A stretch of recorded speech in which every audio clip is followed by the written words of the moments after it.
नमस्कार बच्चों। हम प्रश्नावली 1.4 का 1.4 का प्रश्न नंबर 3 देखेंगे। कुछ वास्तविक संख्याओं के दशमलव प्रसार नीचे दर्शाए गए हैं।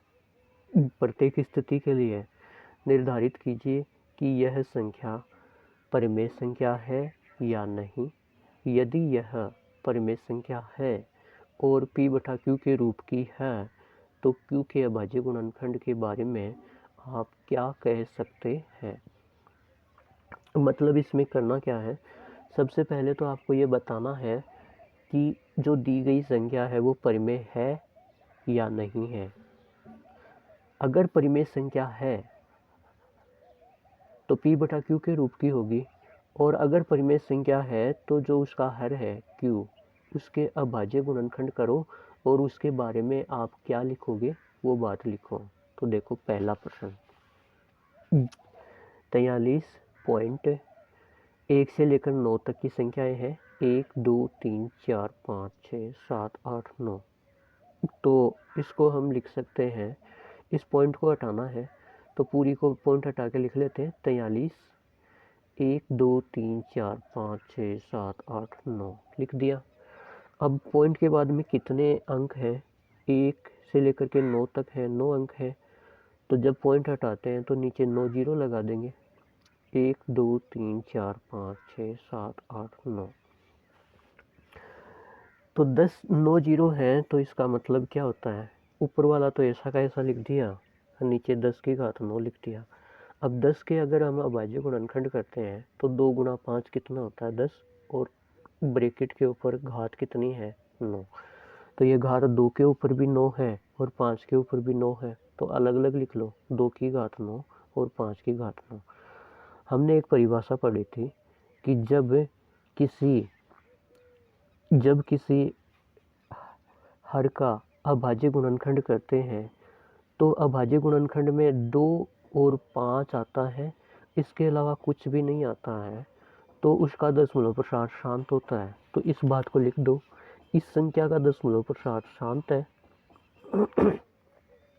अतः यह संख्या परिमेय संख्या है, क्योंकि परिमेय संख्या का ही होता है दशमलव प्रसार शांत। तो तथा हर के अभाज्य गुणनखंड 2 की घात n और 5 की घात n के रूप के हैं। देखो n की जगह यहाँ 9 है और यहाँ भी 9 है, तो इसको मैं 2 की घात n और 5 की घात n के रूप के हैं इस प्रकार से लिख देते हैं।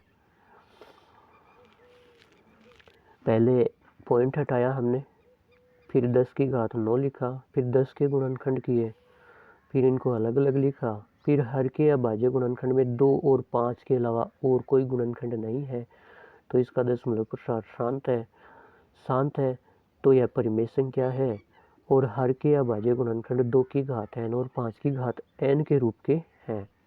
अब देखिए दूसरा प्रश्न हमको दे रखा है 0.1210 12 20 12 30 12 40 12 50 12 60 इस प्रकार से चलती जाएगी। अब इसमें आप देखो कि 12 तो सेम ही आ रहा है, लेकिन 0 है वो सेम नहीं आ रहा है। इसमें एक 0 है, आगे 2 जीरो, आगे 3 जीरो, आगे 4 जीरो, आगे 5 जीरो, आगे 6 जीरो, ऐसे चलता ही जाएगा। तो मतलब ये अशांत तो है ही, मतलब चलता ही जाएगा तो अशांत है, और आवर्ती नहीं है, क्योंकि इसमें ये 0 है ना, बदल रहा है। 1 है, यहाँ पे 2 है, आगे 3 हो जाएगा, आगे 4 हो जाएगा, ऐसे। तो इसके बारे में आप क्या लिखोगे, यही पूछा है, तो लिख लो इस संख्या का दशमलव प्रसार अशांत अनावर्ती है, अतः दी गई संख्या अपरिमेय संख्या होती है। तीसरा प्रश्न देखिए 43.1 से लेकर के 9 तक की संख्याएं हैं, उनके ऊपर बार लगा रखा है। बार का मतलब होता है कि इस बार के नीचे जो संख्या है भाग देने पे ये बार बार रिपीट होती है, यही दोबारा आ जाएगी, फिर आगे यही दोबारा आ जाएगी, फिर आगे यही दोबारा आ जाएगी, और इस प्रकार से चलती रहेगी। तो ये रुकता तो नहीं है, भाग की प्रक्रिया तो अशांत है, और बार लगा रखा है तो आवर्ती है, तो इसका दशमलव प्रसार अशांत आवर्ती होगा। तो हम लोग जानते हैं कि परिमेय संख्याओं का दशमलव प्रसार तो दो ही प्रकार का होता है, या तो शांत होता है या फिर अशांत आवर्ती होता है।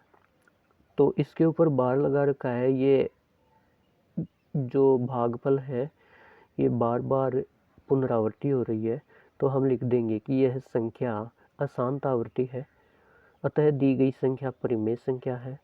इस संख्या के हर के गुणनखंड करने पर 2 की घात n और 5 की घात m तथा अन्य गुणनखंड भी प्राप्त होता है। अगर 2 की घात n और 5 की घात n ही होता तब तो इसका दशमलव प्रसार शांत होता, लेकिन जब इसको बार को देखते हैं आवर्ती हो रही है तो इसके अंदर इन दोनों के अलावा अन्य गुणनखंड भी आएंगे, तो इसका दशमलव प्रसार क्या हो जाएगा, अशांत हो जाएगा। तो आपको लिखना कैसे है, संख्या अशांत आवर्ती है, दी गई संख्या परिमेय संख्या है, इस संख्या के हर के गुणनखंड करने पर 2 की घात n और 5 की घात n तथा इसके अलावा अन्य गुणनखंड भी प्राप्त होते हैं। ठीक है बच्चों, हमारी प्रश्नावली 1.4 1.4 पूरी होती है। Thank you.